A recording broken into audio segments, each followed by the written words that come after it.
வணக்கம். இன்னைக்கு நாம பார்க்க போறது ஒரு ரொம்ப முக்கியமான விஷயத்தை பத்தி. அதாவது உலக வர்த்தகத்தோட உயிர்நாடின்னு சொல்லப்படுற ஒரு சின்ன கடல் பாதை இப்போ ஒரு பெரிய போரோட விளிம்புல நிக்குது.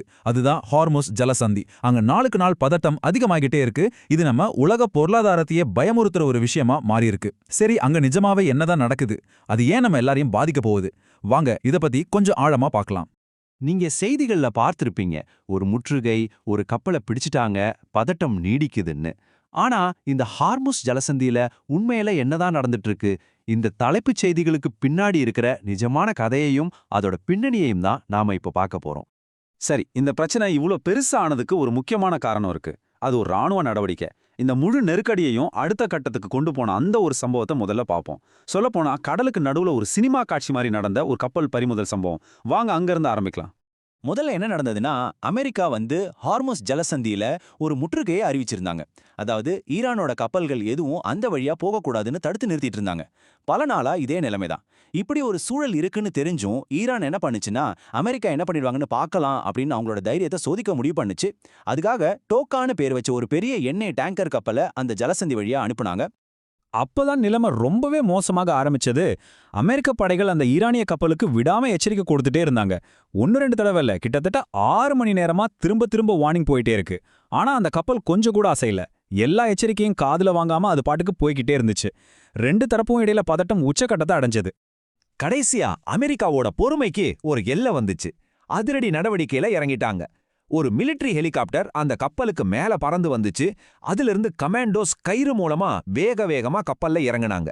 இந்த மொத்த சம்பவத்தையும் அமெரிக்க ராணுவமே வீடியோவும் எடுத்திருக்கு. பார்க்கறதுக்கு ஒரு ஹாலிவுட் ஆக்ஷன் படம் மாதிரி இருந்துச்சு அந்த காட்சி. சோ இதோட முடிவு என்ன? கிட்டத்தட்ட ஒரு ஏர்கிராஃப்ட் கேரியர் அளவுக்கு பெரிய அந்த 900 அடி நீள கப்பல் அதோட இருந்த சிப்பந்திகளோட சேர்த்து அமெரிக்க படைகளால முழுமையா கைப்பற்றப்பட்டது. பல மணி நேரம் நீடிச்ச அந்த பதட்டத்துக்கு பிறகு அந்த பிரம்மாண்டமான கப்பல் இப்போ அமெரிக்காவோட கட்டுப்பாட்டுல இருக்கு. இந்த சம்பவம் நடந்த கொஞ்ச நேரத்திலேயே அப்போதைய அதிபர் டொனால்ட் ட்ரம்ப் தன்னோட சோஷியல் மீடியா பக்கத்துல இதை உறுதி செஞ்சார். அவர் என்ன சொன்னார்னா, நாங்க கப்பலை முழுமையா எங்க கட்டுப்பாட்டுக்குள்ள கொண்டு வந்துட்டோம், அதுல வேற என்னெல்லாம் இருக்கலாம்னு செக் பண்ணிட்டு இருக்கோம் அப்படின்னு போஸ்ட் போட்டார். இந்த ஒரு அறிவிப்பு கடல்ல நடந்த ஒரு மோதல ஒரு பெரிய சர்வதேச அரசியல் பிரச்சனையா மாத்திடுச்சு.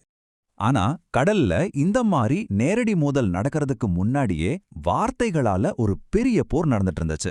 அதாவது ஒரு இன்ஃபர்மேஷன் வார். இந்த கப்பல் பறிமுதல் வரைக்கும் நிலைமை போனதுக்கு காரணமா இருந்தா அந்த வார்த்தை போரை பத்தி தான் நாம இப்ப பார்க்க போறோம். இதுல முன்னுக்கு பின் முரணான செய்திகளும் மார்க்கெட்டையே ஆட்டி வச்ச பயமும் ரொம்ப முக்கியமான பங்கு வகிச்சுது.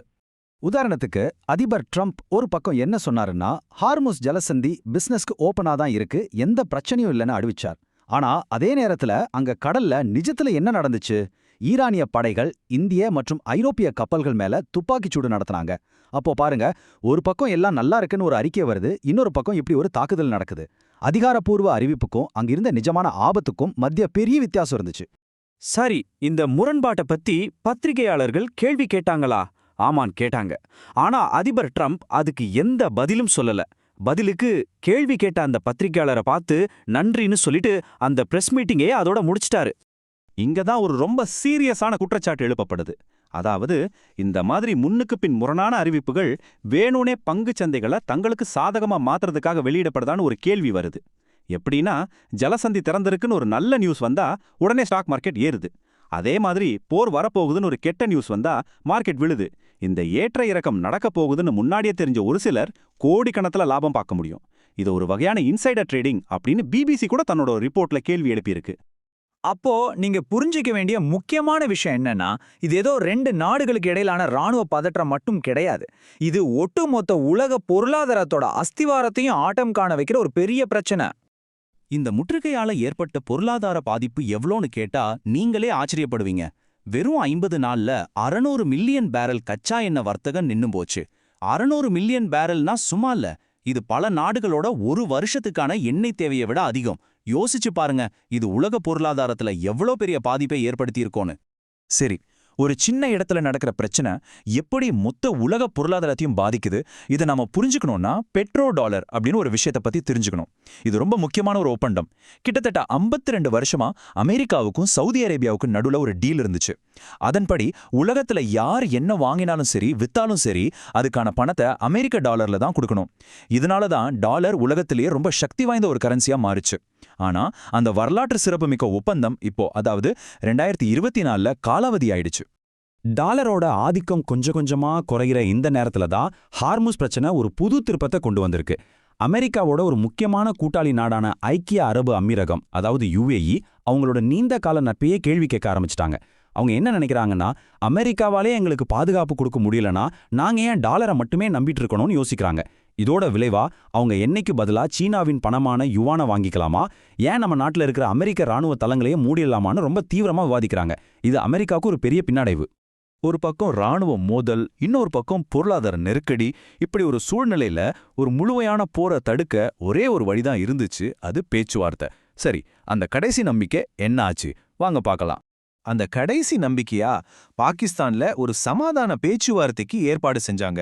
ஏப்ரல் 21ஆம் தேதி போர் நிறுத்த முடிகிற நிலைமையில அதுக்கு ஒரு நாள் முன்னாடி இந்த மீட்டிங் நடக்க இருந்துச்சு. இது ரொம்ப ரொம்ப முக்கியமான ஒரு சந்திப்பு. எல்லாரும் இதைத்தான் எதிர்பார்த்துட்டு இருந்தாங்க. ஆனா அந்த மீட்டிங் நடக்கிறதுக்கு வெறும் சில மணி நேரத்துக்கு முன்னாடி யாரும் எதிர்பார்க்காத ஒரு திருப்பம் நடந்துச்சு. ஈரானோட வெளியுறவுத்துறை அமைச்சகம் திடீர்னு ஒரு அறிக்கை வெளியிட்டாங்க. அதுல அடுத்த கட்ட பேச்சுவார்த்தைக்கு எங்ககிட்ட எந்த பிளானும் இல்ல அப்படின்னு பகிரங்கமா சொல்லிட்டாங்க. அவ்வளவுதான், கடைசி நிமிஷத்துல ஈரான் பேச்சுவார்த்தையிலிருந்து பின்வாங்கிடுச்சு. இது சமாதானத்துக்காக எடுத்த முயற்சிகளுக்கு விழுந்த ஒரு பெரிய அடி. இப்போ பேச்சுவார்த்தைக்கான கதவுகளும் மூடப்பட்டுடுச்சு. போர் நிறுத்தமும் முடிய போகுது. அப்போ அடுத்தது என்ன? நேரடி மோதல் தான் இதுக்கு ஒரே தீர்வா? ஒரு சின்ன கடல் பகுதியில் ஆரம்பிச்ச இந்த பிரச்சனை ஒரு பெரிய உலகப் போருக்கு வழிவகுக்குமா? இதுதான் இப்ப நம்ம எல்லாருக்கும் முன்னாடியும் பதில் இல்லாம நிக்கிற ஒரு பெரிய கேள்வி.